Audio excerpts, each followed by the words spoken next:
Julio Ramón Ribeiro, Alienación. A pesar de ser sambo y de llamarse López, quería parecerse cada vez menos a un zaguero de Alianza Lima y cada vez más a un rubio de Filadelfia. La vida se encargó de enseñarle que si quería triunfar en una ciudad colonial, más valía saltar las etapas intermediarias y ser antes que un blanquito de acá, un gringuito de allá.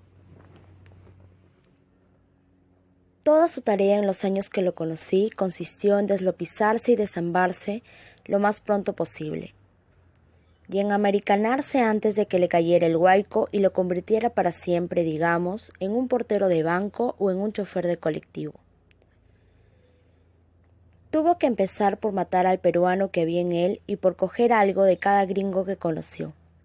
Con el botín se compuso una nueva persona, un ser hecho de retazos, que no era ni sambo ni gringo, el resultado de un cruce contra natura, algo que su vehemencia hizo derivar, para su desgracia, de un sueño rosado a pesadilla infernal.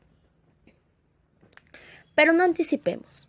Precisemos que se llamaba Roberto, que años después se le conoció por Bobby, pero que en los últimos documentos oficiales figura con el nombre de Bob.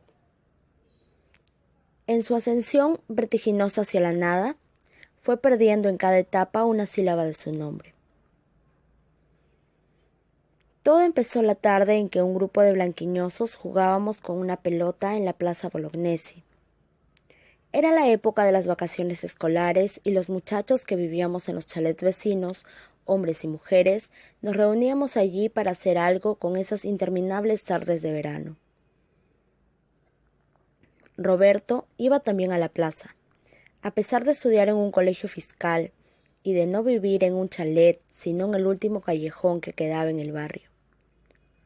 Iba a ver a jugar a las muchachas y a ser saludado por algún blanquito que lo había visto crecer en esas calles y sabía que era hijo de la lavandera. Pero en realidad, como todos nosotros, iba para ver a Queca. Todos estábamos enamorados de Queca, que ya llevaba 2 años siendo elegida reina en las presentaciones de fin de curso. Queca no estudiaba con las monjas alemanas del Santa Úrsula, ni con las norteamericanas del Villa María, sino con las españolas de la Reparación. Pero eso nos tenía sin cuidado. Así como que su padre fuese un empleadito que iba a trabajar en ómnibus, o que su casa tuviera un solo piso y geranos en lugar de rosas. Lo que contaba entonces era su tez capulí, sus ojos verdes, su melena castaña, su manera de correr, de reír, de saltar, y sus invencibles piernas, siempre descubiertas, y que con el tiempo serían legendarias. Roberto iba solo a verla jugar, pues ni los mozos que venían de otro barrio de Miraflores y más tarde de San Isidro y de Barranco lograban atraer su atención. Peluca Rodríguez se lanzó una vez de la rama más alta de un ficus. Lucas de Tramontana vino en un reluciente moto que tenía 8 faros. El Chancho Gómez le rompió la nariz a un heladero que se atrevió a silbarnos. Armando Wolf estrenó varios ternos de lanilla y hasta se puso corbata de mariposa. Pero no obtuvieron el menor favor de Queca. Queca no le hacía caso a nadie. Le gustaba conversar con todos, correr, brincar, reír, jugar al voleibol y dejar al anochecer a esas bandas de adolescentes sumidos en profundas tristezas sexuales que solo la mano caritativa entre las sábanas blancas consolaba. Fue una fatídica bola la que alguien arrojó esa tarde y que Queca no llegó a alcanzar y que rodó hacia las bancas donde Roberto, solitario, observaba. Era la ocasión que esperaba desde hacía tanto tiempo.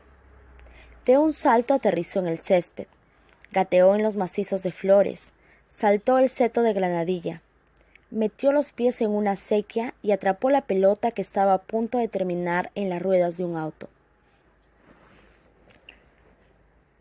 Pero cuando se le alcanzaba, Queca, que estiraba ya las manos, pareció cambiar de lente, observar algo que nunca había mirado, un ser retaco, oscuro, bembudo y de pelo ensortijado. Algo que tampoco le era desconocido, que había tal vez visto como veía todos los días las bancas o los ficus. y entonces se apartó aterrorizada. Roberto no olvidó nunca la frase que pronunció Keka al alejarse a la carrera. Yo no juego con zambos. Estas 5 palabras decidieron su vida. Todo hombre que sufre se vuelve observador, y Roberto siguió yendo a la plaza en los años siguientes. Pero su mirada había perdido toda inocencia. Ya no era el reflejo del mundo, sino el órgano vigilante que cala, elige y califica. Keka había ido creciendo, sus carreras se hicieron más moderadas, sus faldas se alargaron, sus saltos perdieron en impudicia y su trato con la pandilla se volvió más distante y selectivo. Todo eso lo notamos nosotros, pero Roberto vio algo más. Que Keka tendía a descartar de su atención a los más trigueños, a través de sucesivas comparaciones, hasta que no se fijó más que en Chalo Sander, el chico de la banda que tenía el pelo más claro, el cutis rosado, y que estudiaba además en un colegio de curas norteamericanos. Cuando sus piernas estuvieron más triunfales y torneadas que nunca, ya solo hablaba con Chalo Sander. Y la primera vez que se fue con él de la mano hasta el malecón, comprendimos que nuestra dehesa había dejado de pertenecernos. Y que ya no nos quedaba otro recurso que ser como el coro de la tragedia griega, presente y visible, pero alejado irremisiblemente de los dioses. Desdeñados, despechados, nos reunimos después de los juegos en una esquina, donde fumábamos nuestros primeros cigarrillos. Nos acariciábamos con arrogancia el bozo incipiente y comentábamos lo irremediable. A veces entrábamos a la pulpería del chino Manuel y nos tomábamos una cerveza. Roberto nos seguía como una sombra. Desde el umbral nos escrutaba con su mirada, sin perder nada de nuestro parloteo. Le decíamos a veces, «Hola, Sambo, tómate un trago», y él siempre, «No, gracias, será para otra ocasión». Pero a pesar de estar lejos y de sonreír, sabíamos que compartía a su manera nuestro abandono. Y fue Chalo Sander, naturalmente, quien llevó a Keka a la fiesta de promoción cuando terminó el colegio. Desde temprano nos dimos cita en la pulpería. Bebimos un poco más de la cuenta. Urdimos planes insensatos. Se habló de un rapto, de un cargamontón, pero todo se fue en palabras. A las 8 de la noche estábamos frente al ranchito de los geranios, resignados a ser testigos de nuestra destitución. Chalo llegó en el carro de su papá, con un elegante smoking blanco, y salió al poco rato acompañado de una Keka de vestido largo y peinado alto, en la que apenas reconocimos a la compañera de nuestros juegos. Keka ni nos miró. Sonreía apretando en sus manos una carterita de raso. Visión fugaz, la última, pues ya nada sería como antes. Moría en ese momento toda ilusión, y por ello mismo no olvidaríamos nunca esa imagen que clausuró para siempre una etapa de nuestra juventud. Casi todos desertaron la plaza, unos porque preparaban el ingreso a la universidad, otros porque se fueron a otros barrios en búsqueda de una imposible réplica de Keka. Solo Roberto, que ya trabajaba como repartidor de una pastelería, recalaba al anochecer en la plaza, donde otros niños y niñas cogían el relevo de la pandilla anterior y repetían nuestros juegos con el candor de quien cree haberlos inventado. En su banca solitaria registraba distraídamente el trajín, pero de reojo seguía mirando hacia la casa de Keka. Así pudo comprobar antes que nadie que Chalo había sido solo un episodio en la vida de Keka, una especie de ensayo general que la preparó para la llegada del original, del cual Chalo había sido la copia. Billy Mulligan, hijo de un funcionario del consulado de Estados Unidos. Billy era pecoso, pelirrojo, usaba camisas floreadas, tenía los pies enormes, reía con estridencia. El sol, en lugar de orarlo, lo despellejaba, pero venía a ver a Keka en su carro y no en el de su papá. No se sabe dónde lo conoció, ni cómo vino a parar allí, pero cada vez se le fue viendo más, hasta que solo se le vio a él, sus raquetas de tenis, sus anteojos ahumados, sus cámaras de fotos a medida que la figura de Chalo se fue opacando, empequeñeciendo y espaciando, y terminó por desaparecer. Del grupo al tipo y del tipo al individuo. Keka había al fin empuñado su carta. Solo Mulligan sería quien la llevaría al altar con todas las de la ley. Como sucedió después, y tendría derecho a acariciar esos muslos con los que tanto, durante años, tan inútilmente soñamos. Las decepciones en general nadie las aguanta, se echan al saco del olvido, se tergiversan sus causas, se convierten en motivo de irrisión y hasta en tema de composición literaria.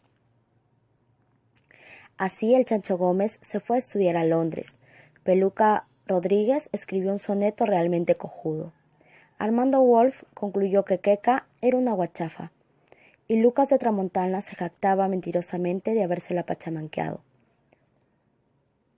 Fue solo Roberto el que sacó de todo esto una enseñanza veraz y tajante. O Mulligan o nada. ¿De qué le valía ser un blanquito más si había tantos blanquitos fanfarrones, desesperados, indolentes y vencidos? Había un estado superior, habitado por seres que planeaban sin macularse sobre la ciudad gris y a quienes se cedía sin peleas los mejores frutos de la tierra. El problema estaba en cómo llegar a ser Mulligan siendo un sambo. Pero el sufrimiento aguza también el ingenio, cuando no mata, y Roberto se había liberado a un largo escrutinio y trazado un plan de acción. Antes que nada había que desambarse. El asunto del pelo no le fue muy difícil. Se lo tiñó con agua oxigenada y se lo hizo planchar. Para el color de la piel ensayó almidón, polvo de arroz y talco de botica, hasta lograr el componente ideal.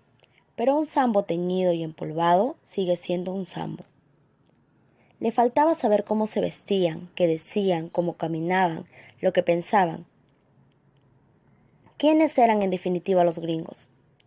Los vimos entonces merodear, en sus horas libres, por lugares aparentemente incoherentes, pero que tenían algo en común. Los frecuentaban los gringos. Unos los vieron parado en la puerta del country club, otros a la salida del colegio Santa María. Lucas de Tramontana juraba haber distinguido su cara tras el seto del campo del golf. Alguien le sorprendió en el aeropuerto tratando de cargarle la maleta a un turista. No faltaron quienes lo encontraron deambulando por los pasillos de la embajada norteamericana. Esta etapa de su plan le fue preciosa. Por lo pronto confirmó que los gringos se distinguían por una manera especial de vestir que él calificó a su manera de deportiva, confortable y poco convencional. Fue por ello uno de los primeros en descubrir las ventajas del blue jean, el aire vaquero y varonil de las anchas correas de cuero rematadas por gruesas hebillas, la comodidad de los zapatos de lona blanca y suela de jeve, el encanto colegial que daban las gorritas de lona con visera, la frescura de las camisas de manga corta a flores o ancha a rayas verticales, la variedad de casacas de nylon cerradas con el pecho o una cremallera o el sello pandillero, provocativo y despreocupado que se desprendía de las camisetas blancas con el emblema de una universidad norteamericana. Todas estas prendas no se vendían en ningún almacén, había que encargarlas a Estados Unidos, lo que estaba fuera de su alcance. Pero a fuerza de indagar, descubrió los remates domésticos. Había familias de gringos que debían regresar a su país y vendían todo lo que tenían, previo anuncio en los periódicos. Roberto se constituyó antes que nadie en esos casos y logró así hacerse de un guardarropa en el que invirtió todo el fruto de su trabajo y de sus privaciones. Pelo planchado y teñido, blue jeans y camisa vistosa, Roberto estaba ya a punto de convertirse en Bobby. Todo esto le trajo problemas. En el callejón, decía su madre cuando venía a casa, le habían quitado el saludo al pretencioso. Cuanto más, le hacían bromas o lo silbaban como una marica. jamás daba un centavo para la comida. Se pasaba horas ante el espejo. Todo se lo gastaba en trapos. Su padre, añadía la negra, podía haber sido un blanco roñoso que se esfumó como Fumanchu al año de conocerla, pero no tenía vergüenza de salir con ella ni de ser piloto de barco. Entre nosotros, el primero en ficharlo fue Peluca Rodríguez, quien había encargado un blue jeans a un purser de Brandis. Cuando le llegó se lo puso para lucirlo. Salió a la plaza y se encontró de sopetón con Roberto, que llevaba uno igual. Durante días no hizo sino maldecir al Sambo. Dijo que le había malogrado la película, que seguramente lo había estado espiando para copiarlo. Ya había notado que compraba cigarrillos Lucky y que se peinaba con un mechón sobre la frente, pero lo peor fue en su trabajo. Cahuide Morales, el dueño de la pastelería, era un mestizo guatón, ceñudo y regionalista, que adoraba los chicharrones y los vals criollos, y se habla rajado el alma durante años para montar ese negocio. Nada le reventaba más que no ser lo que no era. Solo blanco era lo menos importante. Lo importante era la mosca, el agua, el molido. Conocía miles de palabras para designar la plata. Cuando vio que su empleado se había teñido el pelo, aguantó una arruga más en la frente. Al notar que se empolvaba, se tragó un carajo que estuvo a punto de indigestarlo. Pero cuando vino a trabajar disfrazado de gringo, le salió la mezcla de papá, de policía, de machote y de curaca que vi en él, y lo llevó del pescuezo a la trastienda. La pastelería Morales Hermanos era una firma seria. Había que aceptar las normas de la casa. Ya había pasado por alto lo del maquillaje, pero si no venía con mameluco como los demás repartidores, lo iba a sacar de allí de una patada en el culo. Roberto estaba demasiado embalado para dar marcha atrás y prefirió la patada. Fueron interminables días de tristeza, mientras buscaba otro trabajo.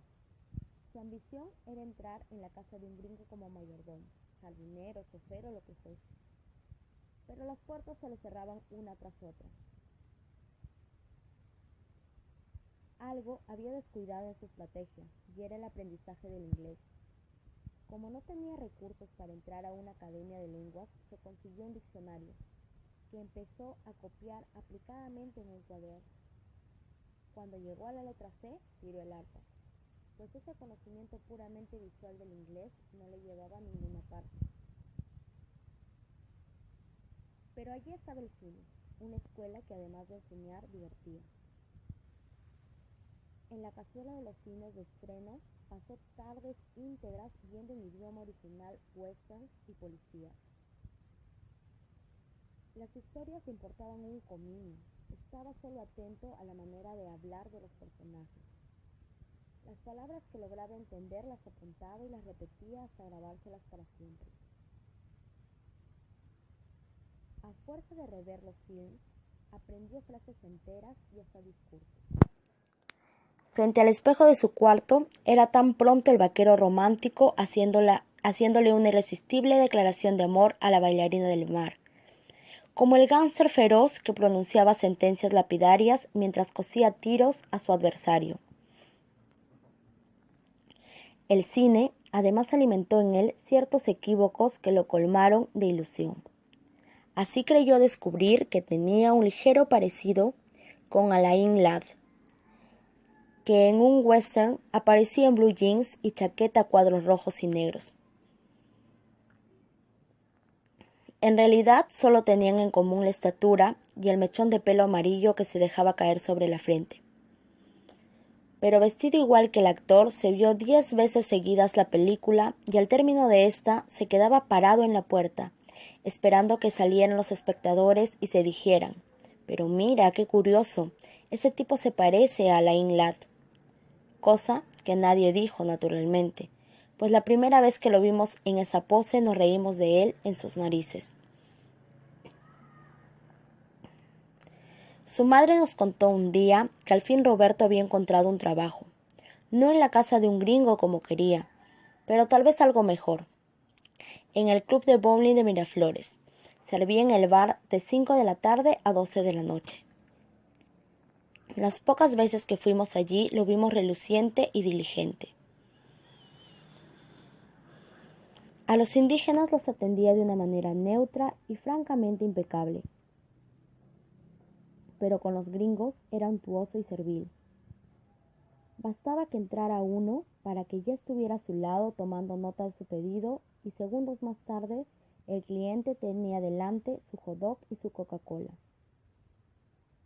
Se animaba además a lanzar palabras en inglés y como era respondido en la misma lengua, fue incrementando su vocabulario. Pronto contó con un buen repertorio de expresiones que le permitieron granjearse la simpatía de los gringos, felices de ver un criollo que los comprendiera. Como Roberto era muy difícil de pronunciar, fueron ellos quienes decidieron llamarlo Bobby, y fue con el nombre de Bobby López que pudo al fin matricularse en el Instituto Peruano Norteamericano.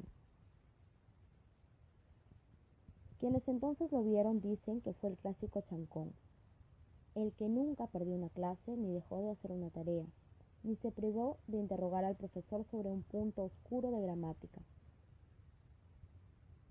Aparte de los blancones que por razones profesionales seguían cursos allí, conoció a otros López, que desde otros horizontes y otros barrios, sin que hubiera mediado ningún acuerdo, alimentaban sus mismos sueños y llevaban vidas convergentes a la suya. Se hizo amigo especialmente de José María Cabanillas, hijo de un sastre de Surquillo. Cabanillas tenía la misma ciega admiración por los gringos, y hacía años que había empezado a estrangular al sambo que había en él con resultados realmente vistosos. Tenía además la ventaja de ser más alto, menos oscuro que Bobby y de parecerse no a Alan Ladd, que después de todo era un actor secundón admirado por un grupito de niñas snobs, sino al indestructible John Wayne. Ambos formaron entonces una pareja inseparable.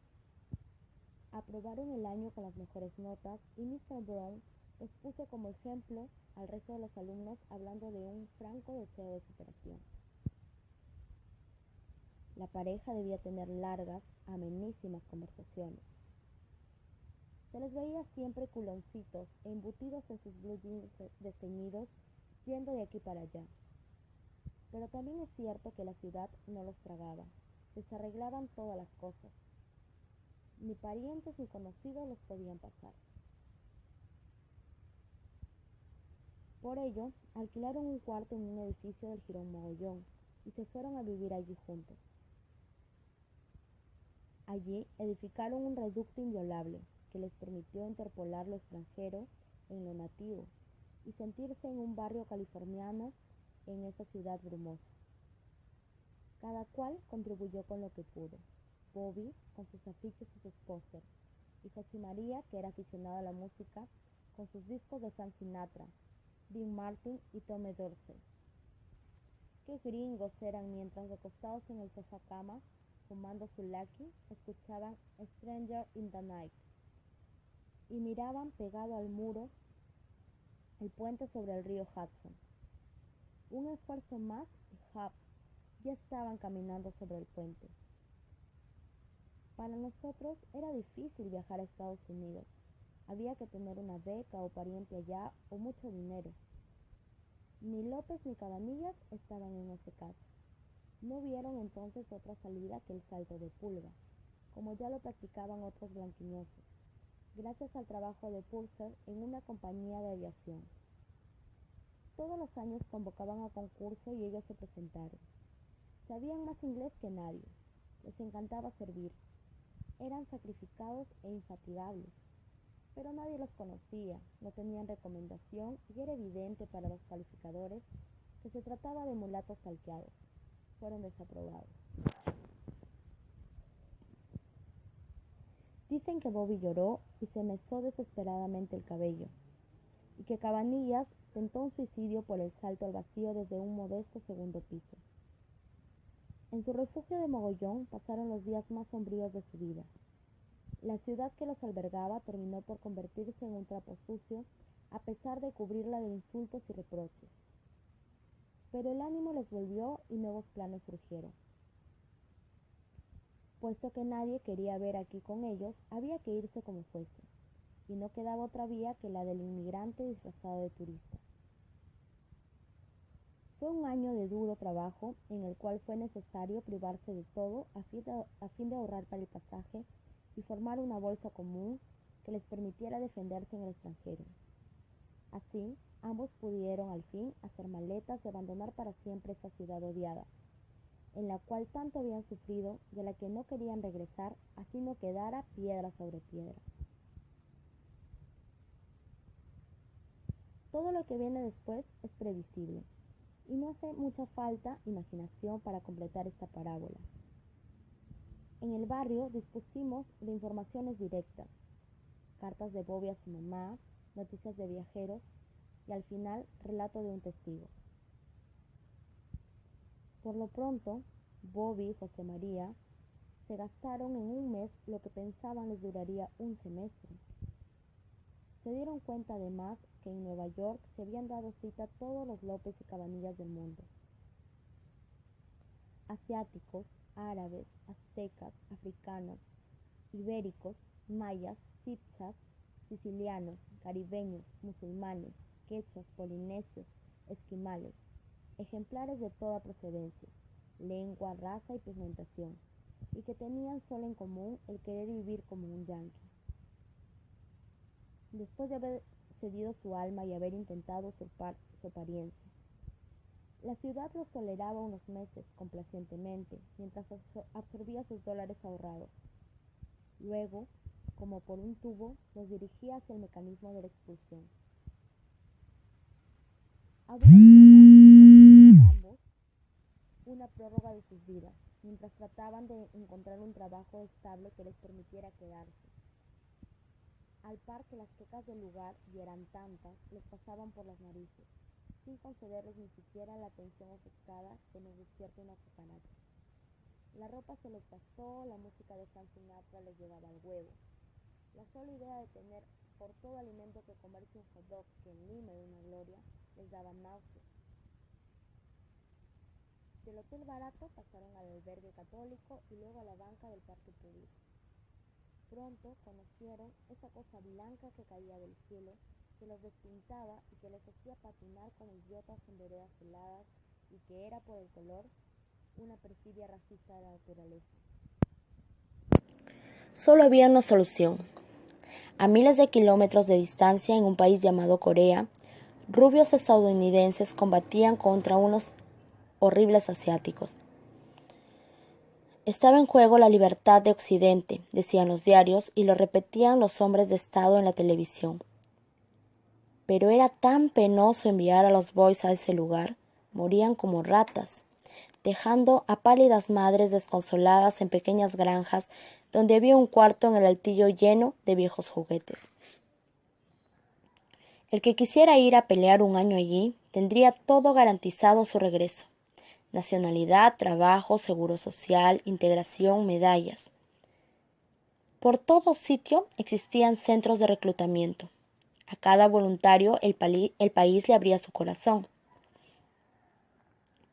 Bobby y José María se inscribieron para no ser expulsados. Y después de 3 meses de entrenamiento en un cuartel, partieron en un avión enorme. La vida era una enorme aventura maravillosa.